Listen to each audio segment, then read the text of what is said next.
Hello YouTube, Sam here from youtube.com/onlivegamer for the new Boston, and in this tutorial we're going to continue working on our FTP downloader.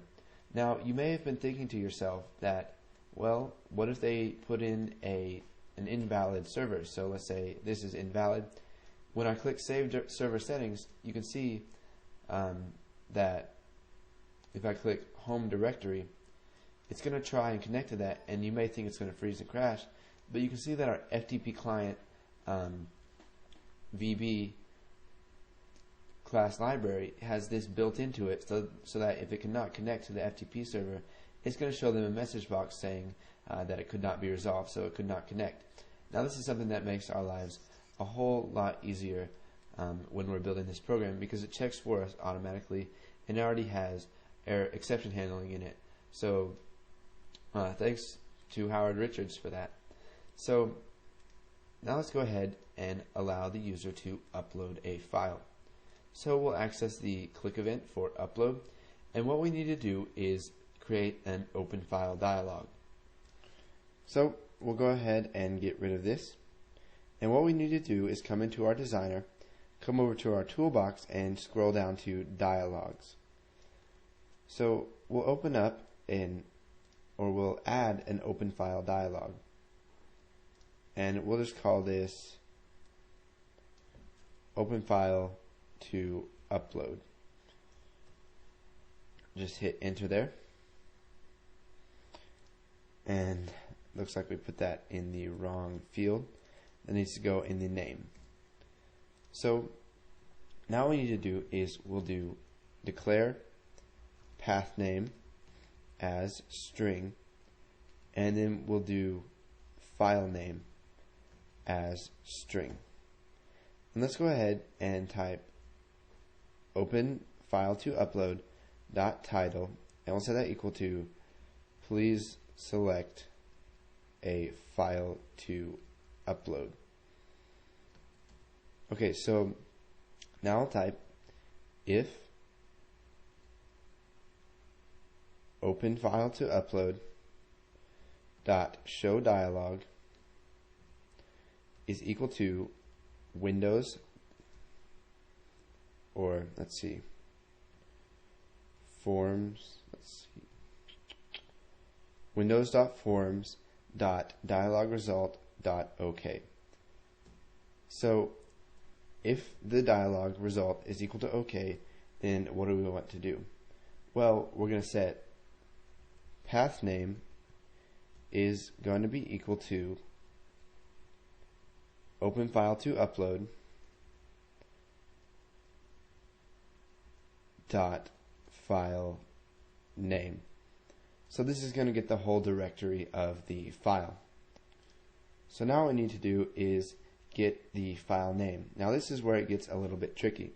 So file name is going to be equal to string, or we need to get a substring of the path name.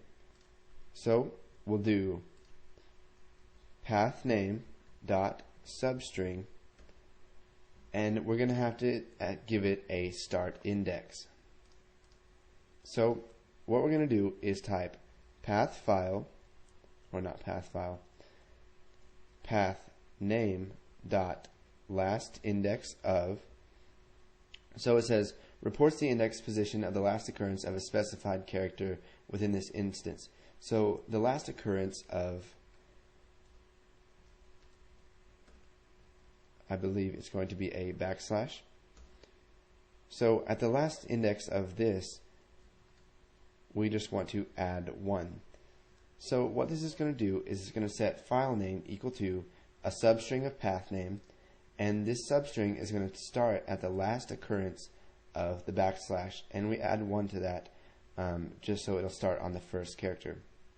So let's say we've got a whole long directory like C:\documents \hello.txt. What this is going to do is going to start at the last index of this. So let's say the last index is 15. It's going to add 1, and so it'll start at 16, and it'll take all the characters after that, which will get us the file name. So now what we need to do is we need to upload that file. So let's just go ahead and enclose it in a try-catch statement in case any errors happen.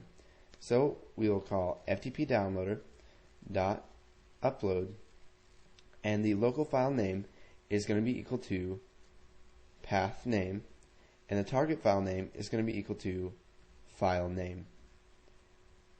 And then let's see here. We'll go ahead and catch this exception. So messagebox.show ex.message. So the reason we're doing a try catch is because we might get a network error, and also these might be set to null. So let's go ahead and minimize out of that. Now I know this part right here can be a little confusing, but if you play around with this and see changing the last index of this, or if you go back to the substrings tutorial and you look at this, you will be able to figure it out and see what's going on. So we'll go ahead and run this. So go ahead and click upload, and let's just go to my desktop, and let's just upload Popeye to the FTP server. So we'll click open, and it's going to open up that file, and it's going to upload it to the server. Now you can see that nothing's showing up right here. So what we need to do, whenever they upload, we're going to need to refresh the list. Now we'll go ahead and run this.